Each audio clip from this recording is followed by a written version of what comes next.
7:21 en el territorio continental ecuatoriano, buscando la verdad y abogando por la unidad nacional en pro de la paz y la seguridad en el Ecuador. Queremos saludar en la revista de Opinión Democracia al doctor José de la Gasca, ex ministro de Gobierno. Lo invitamos para hablar sobre el momento político que vive el país hoy, empañado por esta violencia, este terrorismo que estamos viviendo en el Ecuador. Ya no es un reclamo gremial, un reclamo del movimiento indígena. Esto ya se está desbordando, lo cual obliga a actuar el Estado de manera firme, porque no se puede mirar impasible como incendian una unidad policial en Otavalo. Doctor José de la Gasca, quisiera una opinión sobre esto, luego para hablar sobre el tema político, la consulta popular, que sería el 16 de noviembre, y también la convocatoria a una asamblea constituyente. Muy buen día. Buenos días, Miguel. Un gusto estar aquí de nuevo. Un gran saludo a usted y a su audiencia. Quiero empezar por solidarizarme con la policía, con las fuerzas policiales, las fuerzas del orden. El día de ayer hubo unos disturbios en la cárcel de Machala, elementos heridos. Hoy, lo que usted menciona, todo esto refiere a este estado de violencia que se ha venido consagrando en el Ecuador desde hace muchos años atrás, y que el gobierno del presidente Noboa se ha caracterizado por darle frente, y simplemente vemos estas reacciones violentas de lo que pasa en territorio, y cómo el control empieza a agitar esto en las calles, ¿no? Cuando se empieza a tener control, cuando se empieza a apretar las tuercas, cuando se empieza a asestar golpes correctos, necesariamente usted va a ver una reacción del crimen organizado, obviamente, y de las luchas por territorio, pero ahí creo que está justamente la resiliencia de los ecuatorianos, la fuerza de nuestras fuerzas del orden, y obviamente algunos que siempre quieren pescar a río revuelto.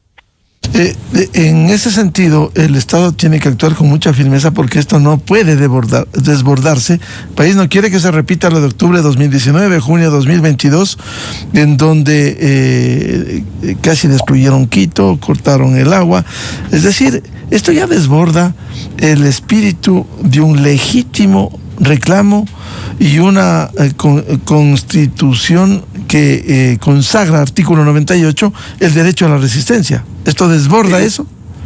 Totalmente. Una cosa es la protesta pacífica, una cosa es que el pueblo salga a las calles a expresarse, y otra cosa es la paralización, otra cosa es el vandalismo, y otra cosa es el terrorismo. Y yo creo que ahí sí hay que hacer distinciones bastante importantes. Nadie quiere que se repita. Quito todavía no sana esas heridas que ha tenido en su patrimonio histórico, en su patrimonio cultural, en su belleza, sobre todo, y a su gente, ¿no? Entonces yo creo que aquí hay personas que definitivamente están utilizando la protesta como pretexto, y confundiendo las cosas con tal de arrinconar a un gobierno que lo que busca es tomar decisiones históricamente necesarias, económicamente necesarias y suficientes, y sostenerlas, porque para eso recibió un mandato popular, y hoy también buscando una vía de escape social, me refiero, en cuanto a buscar romper para siempre ese candado que no nos permite desarrollarnos. Y esto nos lleva quizás al tema de fondo, Miguel.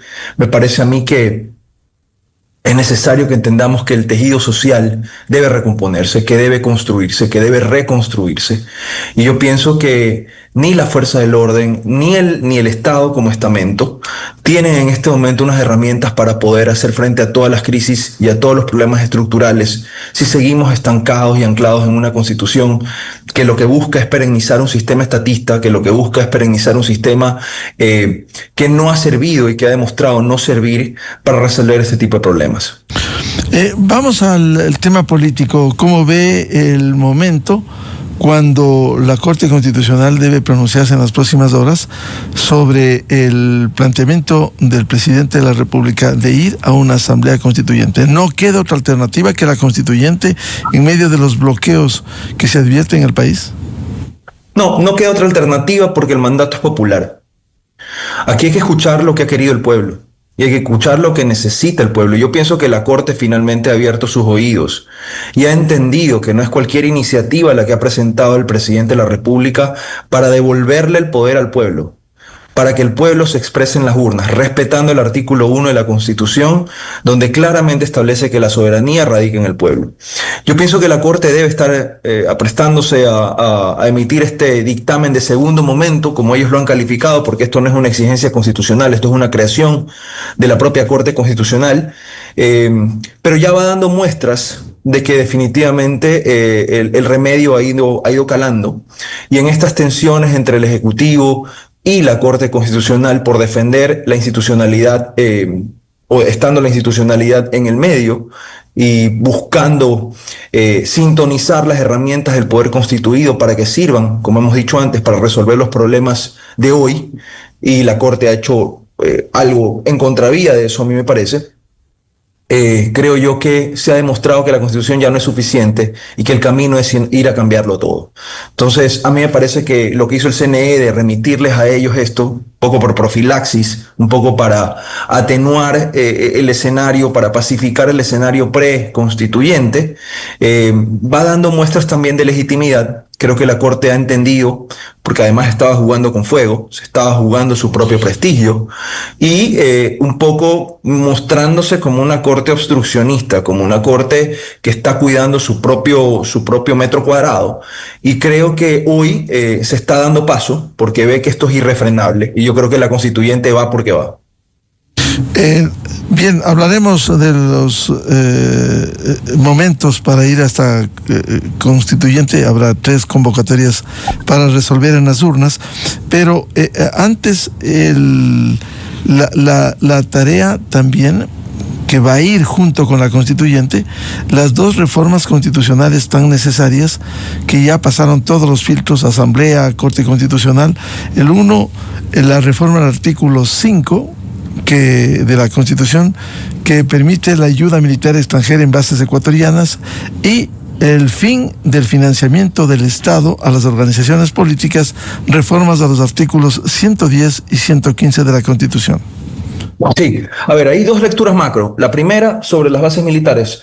Creyeron que el Ecuador era un compartimento estanco y prefirieron dejarlo así cuando se creó la Constitución del 2008, a cuenta de mostrar un falso sentido de soberanía.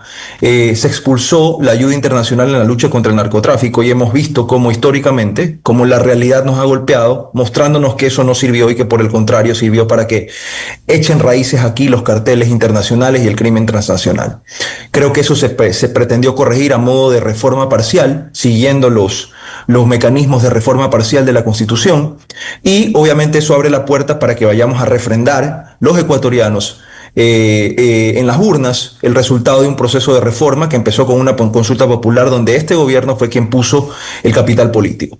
Y lo otro, pues, corregir también ese estado obeso donde, a cuenta de abrir los espacios y de democratizar las oportunidades para la participación política, se subvencionó las sábanas y sábanas gigantes de candidatos que no representaban el 0% ni el 1% de la democracia. Entonces aquí lo que se hizo fue buscar eficiencia y no que los partidos políticos, eso después terminó convirtiéndose en que eran mercadillos, el mercadillo de prestar y vender las candidaturas, los espacios de candidatura, a costa del Estado, a costa de los ecuatorianos, a costa de quienes pagamos impuestos.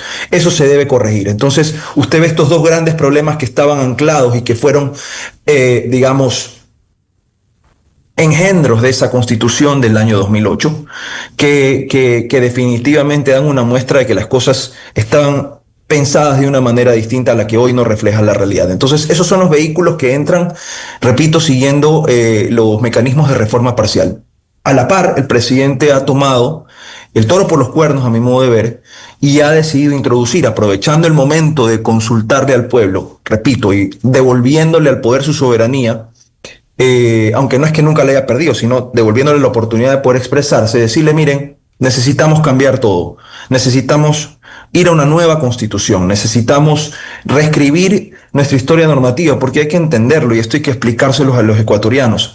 Una Constitución del 2008 ha servido para que todas las demás leyes, la Constitución está en la cabeza, en la cúspide, y todas las demás leyes deben de guardar sintonía con esa Constitución. Si usted tiene una Constitución que, por ejemplo, le da los mismos derechos a una mujer embarazada, le da los mismos derechos a un niño, y le da esos mismos derechos y prioridades a un reo, usted entiende que hay cosas que están un poco desubicadas. Eso, si usted lo traslada en contenido normativo, va a tener el desarrollo de algunos derechos a nivel legislativo que van a ir poniendo las cosas complicadas, y después no nos quejemos cuando vienen algunos malos jueces y, abusando de ese sistema que está ahí, sueltan a los peligrosos y a los tenebrosos pillos a través de habeas corpus, de garantías jurisdiccionales o del abuso de las medidas alternativas a la prisión preventiva.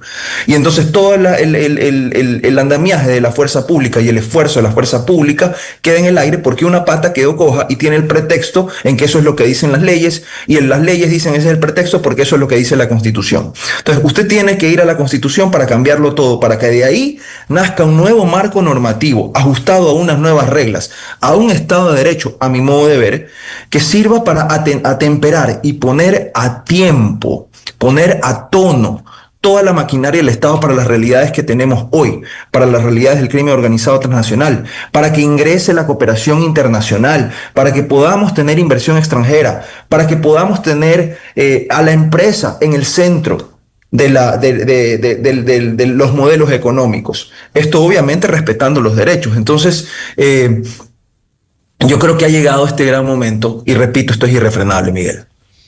Ahora, ¿cuánto solucionará los problemas acuciantes que tiene el país una consulta popular y estas reformas constitucionales por un lado y la constituyente por otro? Yo creo que en mucho, porque si no, Miguel, yo sé que alguien me va a decir, sí, pero con la consulta popular no resuelve el problema del hambre. Sí, pero con la consulta popular no resuelve el problema de la inseguridad ni, entre comillas, las estadísticas sobre muertes violentas. No lo veamos en algo inmediato, no pensemos en la inmediatez. Pensemos en el perro que se da la vuelta queriéndose morder la cola todo el tiempo si seguimos como estamos. ¿Cómo puede usted creer que necesitamos tener leyes de inteligencia, que necesitamos tener leyes que sirvan para luchar en el conflicto armado interno contra la amenaza del crimen organizado transnacional, y cuando el poder constituido, léase el Ejecutivo y la Asamblea, lo hacen, la Corte Constitucional las tumba diciendo que no guardan respeto a la Constitución? Entonces ahí es donde usted se da cuenta y dice, no, pues, si la realidad cambió, ¿por qué estar dentro de una camisa de fuerza que no permite al Estado luchar contra la amenaza que tiene en este momento? ¿Y cuál es el ejemplo más claro de eso? Que para poder hacerle frente, después de lo que vimos en el 2023, a finales del 2023, donde se llegó al extremo, Miguel, y usted que es periodista, lo entiende en los huesos, de invadir un canal de televisión, tomarse por las armas en un acto de terrorismo un canal de televisión, la forma del Estado de sostener eso fue yendo hacia los estados de excepción, es decir, saliéndose del derecho por un tiempo, pero eso es limitado. Eso tiene una duración limitada. Entonces el gobierno, que no podía con las herramientas en derecho, tenía que salirse constantemente expedir estados de excepción, hasta que la Corte le dijo, vea señor, usted ya no puede seguir haciendo esto con estados de excepción, usted necesita que el ordenamiento jurídico le dé esas herramientas. Cuando se buscan las herramientas a través de las leyes, por ejemplo, porque antes no había asamblea que permita eso, a través de la ley de solidaridad, a través de la ley de integridad, a través de la ley de inteligencia, repito, viene la Corte y las tumba. Entonces, algo está patas arriba, y eso es lo que tenemos que corregir. Y lo que está patas arriba es que esa Constitución ya no sirve porque no representa el modelo social, no representa el modelo económico, no representa el modelo político. En gobernabilidad, no permite una gobernabilidad. 5 funciones, 5 poderes, ya hemos visto para lo que ha servido. No ha permitido una gobernabilidad, una pacificación y una despolarización de la clase política. Y nos encontraremos siempre en escenarios extremos como los que vivimos en 2023, que hubo una muerte cruzada. ¿Hasta cuándo? ¿Cuándo podemos reinstitucionalizar el país si vamos a estar peleando como perros y gatos en la mesa política por esa Constitución que no favorece, ¿verdad?, a que los ecuatorianos podamos reescribir páginas en la justicia, en el sistema de justicia, en el sistema de las instituciones políticas? Eso es lo que pienso yo, que con una nueva Constitución bien se puede corregir. ¿Y cómo parar estos hechos? Volviendo al tema inicial de las manifestaciones, ¿cómo parar estos hechos que lo que hacen es complicar, dañar aún más el ambiente en el país que requiere paz, seguridad, trabajo, producción, productividad? Yo creo que hay que apelar a la sensatez, Miguel. Hay que apelar a la sensatez, hay que apelar, porque si estamos hablando de refundar un país, no solamente es ir a expedir una nueva Constitución, es que los ecuatorianos entendamos todos, entendamos esta oportunidad histórica de que somos los ecuatorianos quienes construimos el país, no solamente la clase política. La paralización no lleva a nada bueno, la destrucción y el vandalismo tampoco. Ya se ha demostrado, lo único que hacen es incrementar el riesgo país, por poner un ejemplo, destruir ciudades, generar daño en el presupuesto nacional.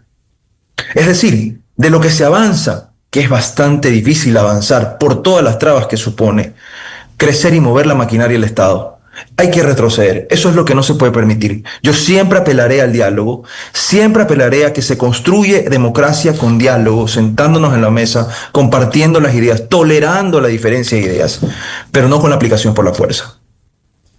Claro, lo que estamos viendo es que se distorsiona un legítimo reclamo del movimiento indígena que, por cierto, su principal dirigente ya advirtió con tomarse los pozos petroleros, lo cual no va con un reclamo de mejores días para los indígenas, sino al contrario, profundizar esas brechas.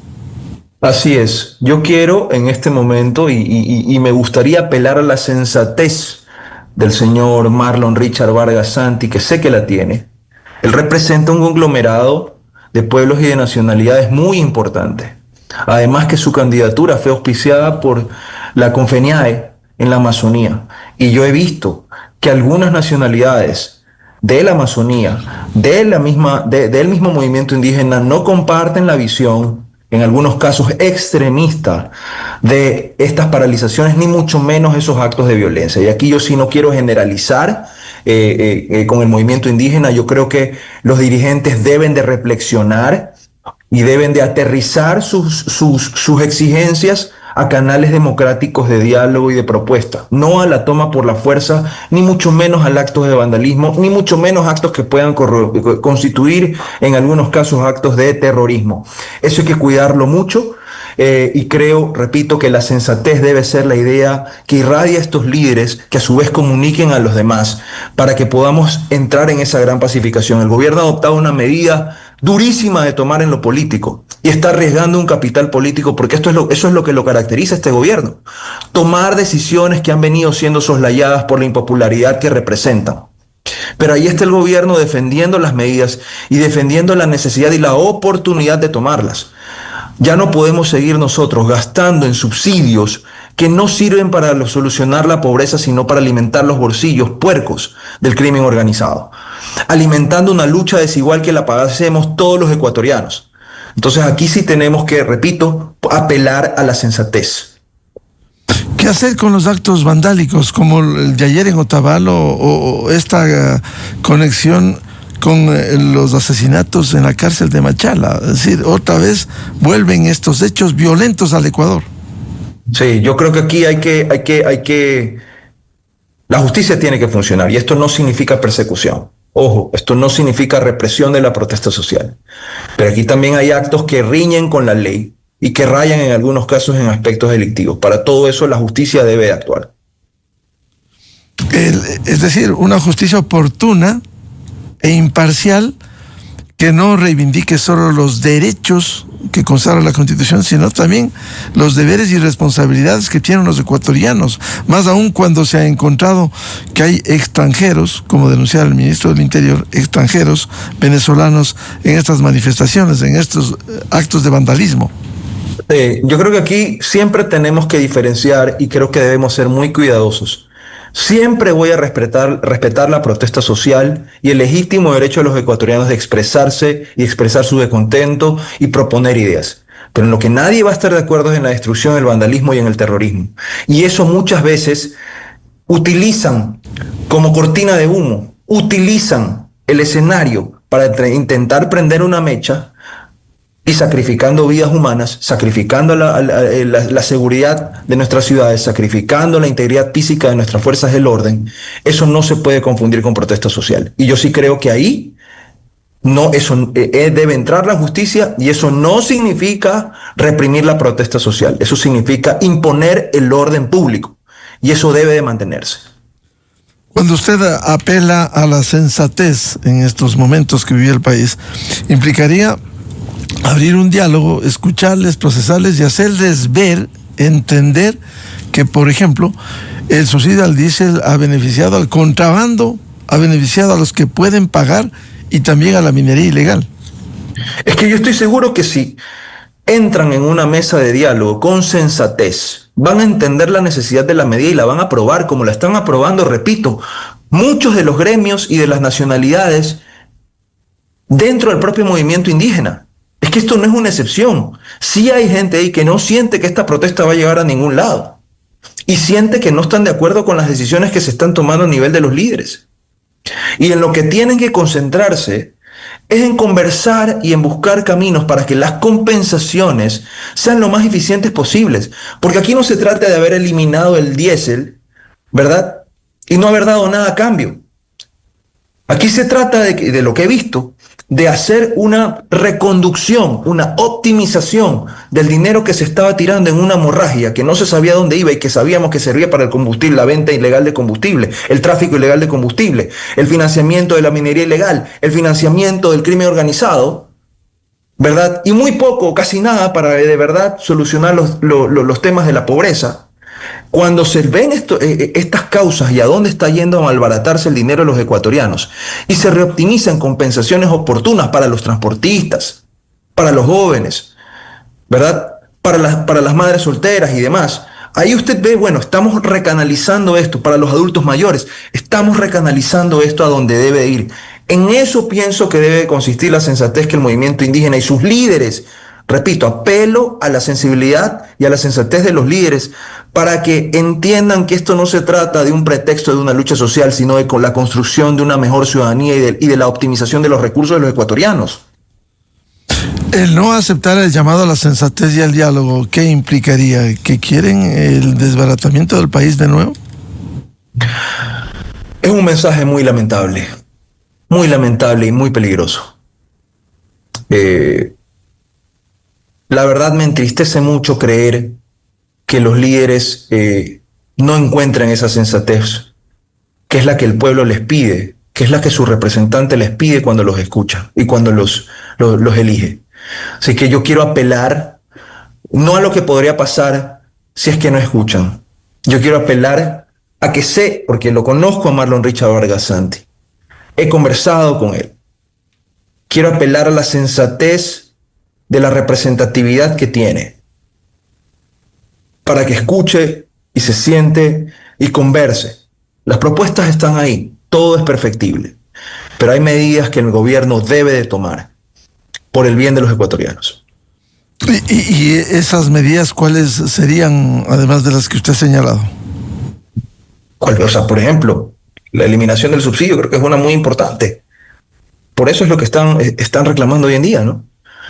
De ahí las decisiones políticas que se están tomando van a la par, pero en cuanto a lo que creo que ha servido para que el movimiento indígena se movilice como lo está haciendo en algunos casos, repito, es por el tema del diésel. Y yo creo que eso sentándose a la mesa y analizando las compensaciones debe funcionar. Esto no se trata de medir fuerzas, Miguel. Los ecuatorianos estamos cansados de esa supuesta medición de fuerzas entre el Estado y las nacionalidades. Eso no debe existir. Ese era mi sueño, poder establecer canales de diálogo. Y pensé, y sigo pensando, que el cambio de mando en la CONAIE debería servir para eso. Y si hay una posición irreductible, irrenunciable, como han dicho, tiene que eliminar el decreto que concluyó con el subsidio a los combustibles. Eso no es negociable. Otras cosas sí, compensación. Eso no es negociable. Creo que los ecuatorianos hemos esperado mucho tiempo y hemos padecido ya mucha violencia para renunciar a una decisión que ha gozado y que goza de una legitimidad económica, social, fundada, de reconocer que esa medida del subsidio que se dio en su momento no ha servido para atenuar la pobreza. Yo creo que eso, y conociendo el estilo de liderazgo del presidente Noboa, difícilmente va a claudicar. Y creo que los ecuatorianos, la mayoría de los ecuatorianos lo respaldamos en eso. Y en el tema de la constituyente, volviendo a eso, la Corte Constitucional debería dar lo más pronto posible un dictamen de favorabilidad, no solo en el primer instante como lo hizo el mismo domingo, sino ya el definitivo que permita viabilizar la consulta popular de ir a la constituyente. Sí, señor, debe ser breve, debe mostrar la celeridad no solamente cuando tramitó la demanda de suspensión del decreto ejecutivo 148, sino que debe demostrarla ahora porque ya el CNE ha hablado. Recordemos que ya nos encontramos en un proceso electoral donde el CNE es la máxima autoridad. Y el CNE ya ha dicho que las elecciones para las dos preguntas que ya están habilitadas van a ser el 16 de noviembre. Así que ya hay un calendario electoral y yo creo que la Corte debe ajustarse para aprovechar esta gran oportunidad. A mí no me extrañaría, Miguel, que esta misma semana la Corte remita ese dictamen y podamos avanzar los ecuatorianos construyendo el camino necesario en el gran debate de las ideas para construir una nueva constitución y refundar este país. Bien, al doctor José de la Gasca, exministro de Gobierno, gracias por atender a la revista de Opinión Democracia. José, muy gentil. Gracias a usted, Miguel. Un gran saludo a usted y a todos los quiteños. Muy amable. 7:47 en el territorio continental ecuatoriano. Vamos a una pausa y tenemos luego previsto un diálogo con el vicepresidente de la Comisión de Desarrollo Económico Productivo y de la Microempresa de la Asamblea Nacional, el asambleísta Diego Franco, y la ley de fortalecimiento crediticio y sus incidencias. Miguel Rivadeneira en la revista de Opinión Democracia. Esto es Exa Informa por Exa FM. El ministro del Interior, John Reinberg, enfatizó que